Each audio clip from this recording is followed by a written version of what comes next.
Bonjour, bienvenue dans cette nouvelle vidéo sur notre avis sur les aires de camping-car, ou au moins pour vous faire découvrir une nouvelle aire. En fait, ça c'est une petite vidéo un peu bonus parce qu'en fait on n'était pas sûr du tout de venir là et finalement pour des raisons techniques ou technologiques il a fallu qu'on bouge. Donc en fait on est dans cette aire à Sélestat, toujours en Alsace mais cette fois-ci dans le Bas-Rhin.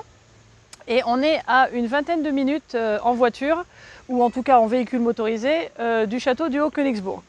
Donc en fait la raison pour laquelle on est là, c'est parce qu'on va aller le visiter et puis on n'a pas pu avoir les billets quand on voulait, donc du coup on a une nuit de rab et on a décidé de venir ici. Donc c'est très pratique pour visiter le Haut-Königsbourg. La ville de Sélestat est aussi très sympa. C'est à, je crois même pas 5 minutes à pied, et puis c'est à 5 minutes de commerce, donc c'est bien placé. Et vous allez voir, c'est une petite aire assez compacte, on va vous montrer ça dans 2 minutes. Par contre je vais vous parler des tarifs, parce que c'est quand même, à mon avis, très bon rapport qualité-prix. C'est juste 9 € pour la nuit, plus 44 centimes de taxes, donc 9,44 € par nuit. Et vous avez tous les services gratuits, bien sûr, l'électricité, toutes les vidanges et puis remplissage d'eau si vous avez besoin. Donc c'est sympa. Ça se paye sur une borne que vous avez déjà vue par carte. Donc c'est 24 heures sur 24. Je pense que c'est ouvert toute l'année. Je ne suis pas sûre. Ça c'est quelque chose peut-être qu'il faut vérifier. Je sais que dans cette région, souvent, il y a pas mal d'endroits qui sont hors gel, donc je ne sais pas si l'eau sera toujours possible. Se garer, ce sera peut-être possible, en tout cas sûr. Mais ça, c'est quelque chose à vérifier. D'ici que je poste la vidéo, j'essaierai d'avoir ces détails pour vous. Mais donc voilà, donc l'aire de Sélestat, donc avec la borne habituelle, votre entrée avec une entrée dans un sens, une sortie dans l'autre. Bizarrement c'est à gauche, je ne sais pas trop pourquoi il faut rentrer à gauche et sortir à gauche, ça c'est un peu marrant. Vous avez aussi ici un petit passage pour les piétons qui est pratique pour rentrer dans l'air quand vous n'êtes pas avec votre véhicule. Voilà. Qu'est-ce que je veux dire aussi? Oui, en parlant du Haut-Königsbourg, je pensais pour ceux d'entre vous qui ont des remorques avec des véhicules à 2 roues, motorisés de préférence, ou qui transportaient un autre petit véhicule, c'est très pratique effectivement pour aller au Königsbourg parce que ça monte quand même pas mal. Et le parking est pas, il n'y a pas beaucoup de parking au Königsbourg. On a vu ça il y a 2 jours quand on y était, et ça peut peut-être valoir le coup effectivement si vous avez un autre véhicule un peu plus petit, de profiter de cette aire et puis de faire le reste de la route jusqu'au château avec un autre véhicule qui sera beaucoup plus facile à garer. Donc ça c'est un truc qui m'est venu à l'idée, que je vous dis. Rien à voir avec l'air, on repart sur l'air, donc on va aller vers la partie vidange pour vous montrer un petit peu plus l'air. Alors, ici on est la partie vidange, donc vous avez ici une chasse d'eau et puis le rinçage pour la cassette. Là vous avez de l'eau potable avec un robinet de chaque côté, très pratique, qui a bien de la pression. Et puis là vous avez vos eaux grises. Alors, ce qu'il faut savoir, c'est une aire qui est un petit peu compacte. J'aime bien l'appeler compacte parce que parmi celles qu'on a vues, c'est le mot qui me vient le plus à l'esprit. Il faut un petit peu manœuvrer pour faire la vidange parce que si vous regardez là, c'est assez serré quand même. Donc ça, faut le savoir. Et pour les plus grands camping-cars, il y a quelques places vers le fond qui sont un peu plus longues. Mais par exemple, juste derrière moi, nous on a essayé, on fait 6,91 m. Avec les vélos derrière, on passait vraiment juste et on dépassait un petit peu. Et donc on a choisi de se mettre de l'autre côté sur un des espaces qui est en longueur. Parce que du coup là on est sûr de gêner personne, et puis moi j'avais un petit peu peur que pour que les gens manœuvrent, si on dépasse un peu, c'était un peu juste. Donc il faut savoir que si vous avez un grand véhicule, ça vous limite déjà le nombre de places. Du point de vue électricité, alors là je ne sais pas trop ce qui se passe. On a compté qu'il y a 8 bornes de 4 prises, alors là ici vous en voyez déjà 2. Alors 8 bornes de 4 prises, ça fait en fait beaucoup plus de place que moi j'ai l'impression qu'on peut garer de camping-car. Enfin nous on a compté en gros une quinzaine de places qui sont marquées. Donc je ne sais pas s'ils ont l'intention de peut-être de l'agrandir, puis que c'est fait au cas où, quoi.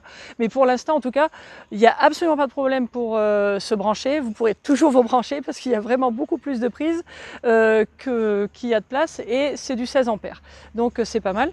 Les places sont à peu près toutes relativement plates.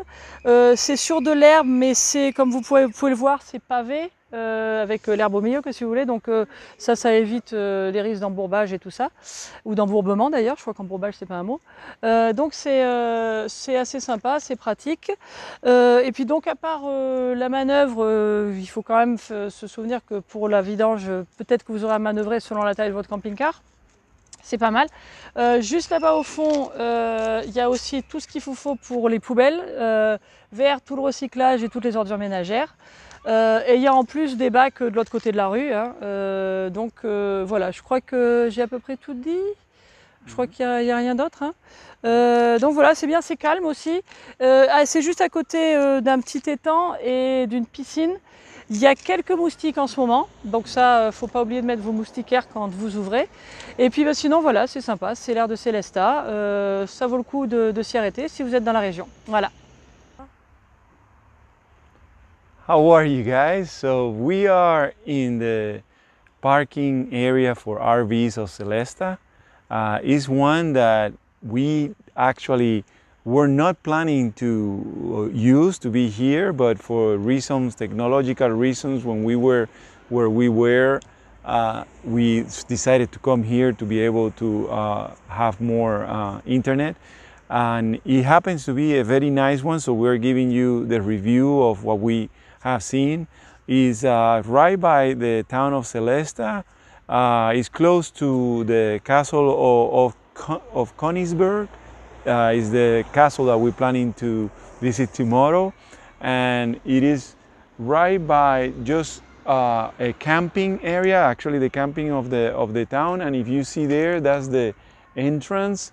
It costs $9.44. That's including the tax and all the the equivalent of the tax. So it's $9.44, and for the day, and you have all the services. So you have for the cassette, for the WC and all the cleaning, and then you have the water, the potable water or the drinking water, and then you have here the gray water. So it's all that.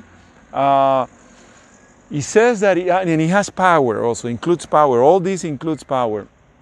Now it has, we counted around 32 power, outlets, but we honestly don't think that the space is for that many RVs. When we looked and we counted, it's a little bit tight, it's compact, the air or the camping parking. But so we don't think, maybe it does, or maybe they have a plan for later, but it does have 32, for what we counted, 32 outlets.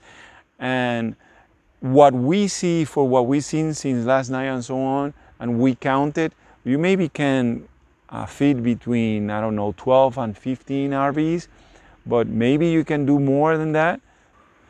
So we're not sure, but that's what we saw. That's the quantity that we would say that fits here, okay? Because it's not.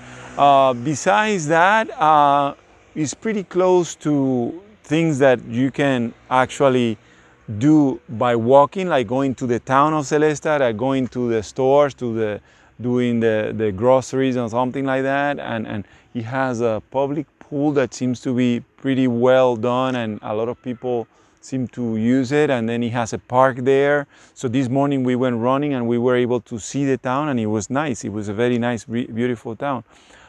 So I think that's it. I don't think there's anything. Yes, one thing that I was going to tell you is that it's flat, as you see. So, pretty much you can park in a fairly balanced level or level.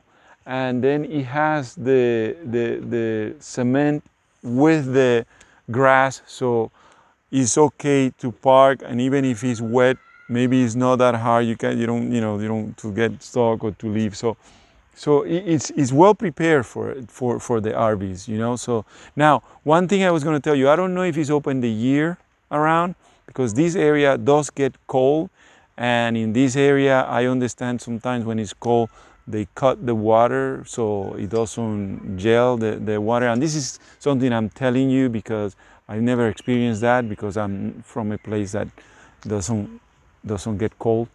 you know, when I grew up. So, but that's what I understand. So it is like that. So that's one thing to consider, that if it's in times that is a colder time, you maybe want to check before you plan to come here.